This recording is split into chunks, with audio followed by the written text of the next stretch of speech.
Hello everyone. In today's session we will be talking about time series.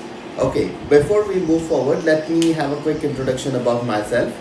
I am Krishnendu and I am having almost 10 years of experience in this data science field, and I've been responsible for working in different organizations and across different domains, be it machine learning, be it time series, be it deep learning. I've been involved in quite a different types of projects. So in today's session, we will be talking about time series. So before we understand what is time series, you see there's a time that plays an important factor in this analysis. So any data which is grouped or which is having time as a major factor is is the analysis which is time series. By time I mean it can be years, it can be months, it can be days, it can be hours, it can be minutes, it can be seconds. Anything can be done. Anything which this variable is the data set that we are having either should have time as an important factor or is grouped based on this time thing. Anything that is having that is called a time series. Now we should understand like how this time series works. It's just that we have just like a simple machine learning problem. You have your trained data set and you have your trained data set and your test data set. We divide that data set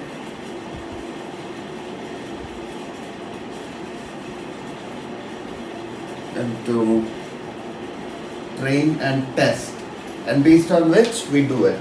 But here in time series it is based on time we do it. Like for example, if you are having data from 1990 to 2020, okay, so what do? We test it based on 2019 and the last 12 months we just test it out.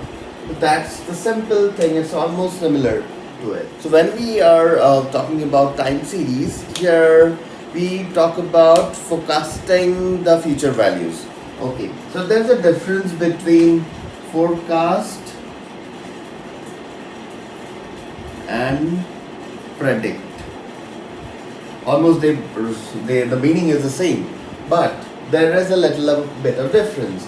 When we talk about prediction, it means we are talking about the future values. Okay, so be it and forecast is a subset of prediction, but the difference is in forecast time has to be there, so that based on time you are going to predict the future. That is all about forecast. But in prediction, it's just like a regression problem. If there is variable 1, if there is variable 2, so yes, that's how this variable 4 is going to be. Okay, that's all about prediction. It can be anything. Like it can have time. It doesn't. If it doesn't have time, then also we do a prediction of the future values.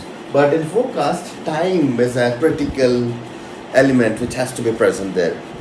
Now, when we talk about forecasting, okay, there are two ways you can approach the problem.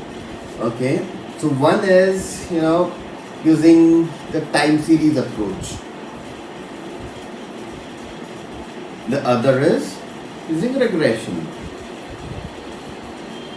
So regression is all about predicting the future values. Okay, in time series it is all about univariate analysis, but here it's about bivariate, multivariate. Okay, here in time series it's only univariate because there you are taking the individual variable and the time based on which you are going to predict the future values. But here you have other factors v1, v2, v3. Yes, time can be there, but that is not considered for the future values. So you should also know what are the ways you find the future values. The most common technique is ARIMA, autoregressive integrated moving average method. This is one of the most common techniques. Apart from that, there is LSTM and there is profit. So all these are some of the common techniques which is used for predicting the future values. LSTM is part of deep learning. This is a library which works on additive regression model, and this one is most common time series method. When we talk about time series, we have to deal with four components. One is the trend, the other is the seasonality,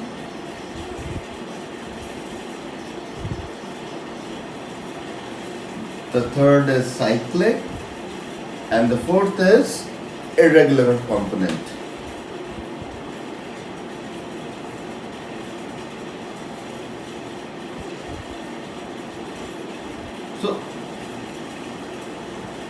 So all these four components are the major elements which are present in a time series analysis.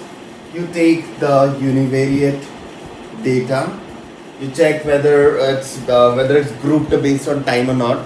If it is, you want to forecast based on a monthly basis, make it on a monthly basis. If you want to forecast on a day level, group it based on a day level. If you want it on an hourly level, you do it on an hourly level. Okay, so you have to just group the data based on time. Okay, so this is I will say a part of pre-processing which you have to do. The next is you have to check for stationarity. So for this we have a test known as Dickey-Fuller test. So if the data is not stationary, you cannot go ahead with the forecasting the time series. By stationary, what do you mean? So like for example, based on time 1, 2, 3, 4, 5, your data is distributed in such a way. So this is a not stationary data set. So what we have to do, stationary means your data is ranging within an interval, okay, based on which you are going to go ahead and forecast the future time series. And once you make it stationary, the next thing is train and test split, and you have to declare the parameters and finally have your final forecast. That's in short how you approach a time series problem. Okay, so what have we learned in this session today, in this short session? We have spoken about what is time series and what's the difference between forecast and predict. Okay, and if we get any data set, how do we approach and build a time series model? You should also keep in mind that in regression we might come across a variable which has time, but we do not tend to consider that element. But in time series, time plays a very major factor for the analysis of time series. Thank you for your time. Thank you for the session. Bye-bye.